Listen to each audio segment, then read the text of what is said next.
Hello student, my name is Manish. आज मैं लेकर आया हूँ Ranchi Jharkhand first terminal exam 2021-22 model प्रश्न पत्र कक्षा 11वीं विषय भौतिक शास्त्र मॉडल सेट नंबर 2 का सॉल्यूशन इस वीडियो में बताने वाला हूँ। चैनल को सब्सक्राइब कर ले जो देखने वाले हैं, और यूट्यूब चैनल को सब्सक्राइब जरूर करें। इसका पीडीएफ टेलीग्राम चैनल पर मिलेगा, लिंक डिस्क्रिप्शन पर दिया है। भौतिक राशियां होगा लंबाई, द्रव्यमान, समय, विद्युत धारा, थर्मोडायनेमिक्स, तापमान, पदार्थ की मात्रा और चमकदार तीव्रता, ये सभी क्या है, भौतिक राशियां कहलाती है। निम्नलिखित में कौन से जोड़े एक ही आयाम है? विशिष्ट ऊष्मा और गुप्त ऊष्मा, आवेग और संवेग, सतह तनाव और बल, जड़त्व और बल आघूर्ण। तो किसका आयाम जो एक जैसे होता है? आवेग और संवेग का। एसआई सिस्टम में फंडामेंटल यूनिट्स होते हैं metre, kilogram, second, ampere, kelvin, mole और कैंडला। ये क्या है? 7 मूल मात्रक है। उसके बाद है रिजोल्यूशन इज क्या होता है? इनपुट सिग्नल परिवर्तन की सबसे छोटी मात्रा होती है। उसके बाद है परम त्रुटि माप किसे कहते हैं? दो अलग अलग मापों और उनके मध्य के बीच का अंतर क्या कहलाता है? माप की परम त्रुटि कहलाती है। उसके बाद एक लड़का बिंदु ए से चलना शुरू करता है, बिंदु ए से चलना प्रारंभ करता है, 1.5 किलोमीटर की दूरी पर एक बिंदु बी तक जाता है, वापस ए पर आता है। यदि उसे ऐसे करने में 1 घंटा समय लगता है तो उसका औसत वेग कितना हो जाएगा? 0 होगा। उसके बाद अगला प्रश्न देखते हैं। एक पिंड विराम से एक सीधी रेखा पर एक समान त्वरण के साथ यात्रा करता है। यदि 32 मीटर का विस्थापन करने के बाद इसका वेग 8 मीटर सेकेंड, तो त्वरण कितना होगा? 1 मीटर प्रति सेकेंड स्क्वायर। सारा चीज़ आप लोग सॉल्व करके ज़रूर देखेंगे, क्योंकि सॉल्व करने के बाद इसका आंसर कुछ और भी हो सकता है। तो ट्राई ज़रूर करें इसका सॉल्यूशन करने का। अगर इसका सॉल्यूशन चाहते हो तो कमेंट बॉक्स पर मैसेज करें। निम्नलिखित में वेग का मात्रक कौन सा होगा? मीटर पर सेकेंड होगा। एक पिंड विरामावस्था से प्रारंभ करता है, 2 मीटर प्रति सेकंड स्क्वायर एक समान त्वरण टी के लिए सेकंड के लिए यात्रा करता है। यदि इसके द्वारा किए गए विस्थापन 16 मीटर है तो यात्रा का समय टी होगा 4 सेकंड होगा। उसके बाद एक शरीर आयाम से शुरू होता है, यह 2 मीटर प्रति सेकंड स्क्वायर के त्वरण से चलती है, तो 3 सेकंड के अंत में इसका डिस्प्लेसमेंट कितना होगा? 9 मीटर होगा। एक पिंड शून्य से पूर्व की ओर 4 मीटर का विस्थापन करता है, फिर 3 मीटर उत्तर की ओर विस्थापन करता है। ओ पर इसका परिणामी विस्थापन कितना होगा? तो ये कितना होगा? 5 मीटर होगा। A body is traveling in a circular constant speed, it has invert acceleration होगा। उसके बाद अगला प्रश्न, जब कोणीय वेग समय के साथ बदलता है तो क्या होगा? एक कोणीय त्वरण उत्पन्न होता है। उसके बाद है कुल उड़ान का समय इनमें से किसके बराबर होता है? टाइम ऑफ फ्लाइट अधिकतम ऊंचाई तक पहुंचने के लिए आवश्यक समय का दोगुना होता है। प्रक्षेप्य द्वारा अनुसरण किए गए पथ को क्या कहते हैं? प्रक्षेपक वक्र कहते हैं, ट्रेजेक्टरी कहते हैं इसको। उसके बाद when a bus stop suddenly a passenger in the bus falls forward, this is explain by Newton's first law. उसके बाद अगला प्रश्न, एक समान गति से चलती बस में बैठा व्यक्ति जब बस आगे की तरफ त्वरित होता है तब वह पीछे की ओर गिर जाता है, गिरता हुआ महसूस करता है, तो इस प्रकार के बल को कहते हैं छद्म या आभासी बल कहते हैं।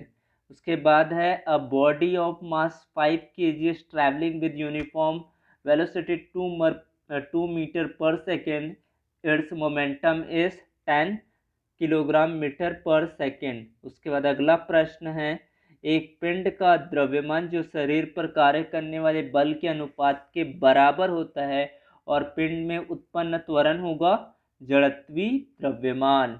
उसके बाद है लकड़ी का एक ब्लॉक सतह पर रखा जाता है, पिंड को स्थानांतरित करने के लिए सतह के समानांतर एक बल लगाया जाता है। घर्षण बल विकसित कार्य करता है, लागू बल की दिशा के विपरीत होता है।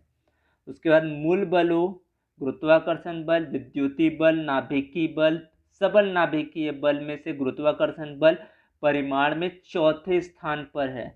उसके बाद पृथ्वी के एक उपग्रह से जुड़ा हुआ संदर्भ फ्रेम कौन सा होता है? नॉन इनर्शियल फ्रेम होता है।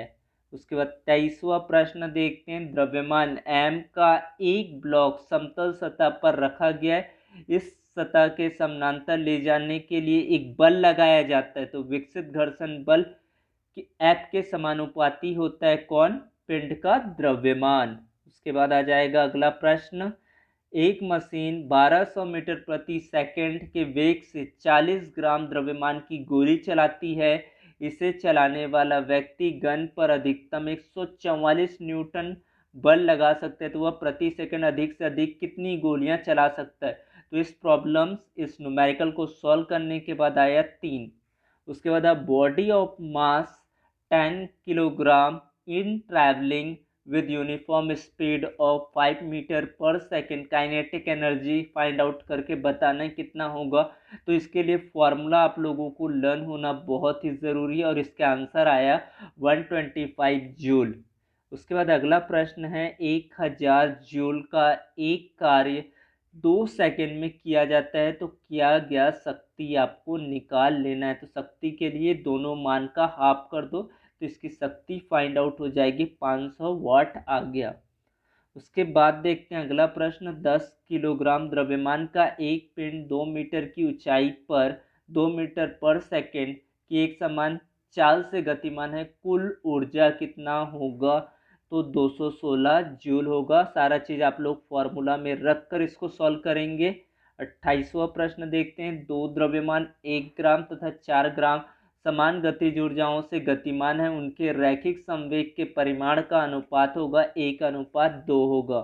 A body of mass 100 kilogram fall from the height of 10 meter, it's increase in kinetic energy is 9800 joule. इसका फाइनल आंसर होगा। उसके बाद देखते हैं 30वां प्रश्न। बॉडी MI 3 किलोग्राम meter square rotating with angular velocity 2 radian has the same kinetic energy of mass 12 kilogram moving with the velocity of, इसका आंसर आया 1 मीटर पर सेकेंड। अगला क्वेश्चन देखते हैं। एक समान वृत्ति गति करने वाले कण का कोणीय संवेग L होता है। यदि कोणीय आवृत्ति दोगुनी कर दिया जाए और उसकी गतिज ऊर्जा को आधी कर दिया जाए, तो नया कोणीय संवेग कितना हो जाएगा? L/2 होगा। उसके बाद 32वां प्रश्न है। एक पतली वर्दी वृत्ताकार वलय 30 डिग्री झुकाव वाले एक झुकाव हुए विमान को बिना खिसके लुढ़का रहा है। झुके हुए तल के अनुदिश इसका रेखीय त्वरण कितना हो जाएगा? G/2 होगा। उसके बाद मोमेंट ऑफ इनर्शिया डिपेंड करता है तो कणों के त्वरण पर, उसके बाद द्रव्यमान पर, घूर्णन ध्रुव की स्थिति, ये सभी, तो ये सारा आ जाएगा। डिस्ट्रीब्यूशन ऑफ प्रॉपर्टीज, उसके बाद है mass, position of axis of rotation, all of this. उसके बाद अगला क्वेश्चन है। If a body is rotating about axis passing through its centre of mass and then its angular momentum is directed along its axis of rotation होगा। उसके बाद 35वां और इस question का लास्ट देखते हैं। एक कण वृत्ताकार पथ पर घटती चाल से गति करता है, तो सही कथन कौन सा होगा? कोणीय गति स्थिर होगा, त्वरण केंद्र की ओर होगा।